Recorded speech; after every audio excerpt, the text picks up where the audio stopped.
Assalamu Walaikum. Hello friends, how are you? Welcome back to my another video. In this video, I am going to show you how to put two pictures side by side in Microsoft Excel. Let's get started.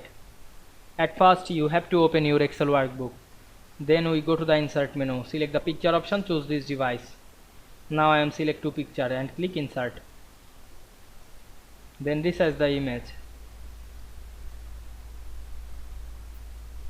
Then move the image side by side, then select the multiple image, press and hold shift on our keyboard, go to the picture format menu, select the alignment option, choose align top. Now we can see we put two pictures side by side very easily. I hope you enjoyed my video. Please like, comment, share and subscribe my channel. Thanks for watching.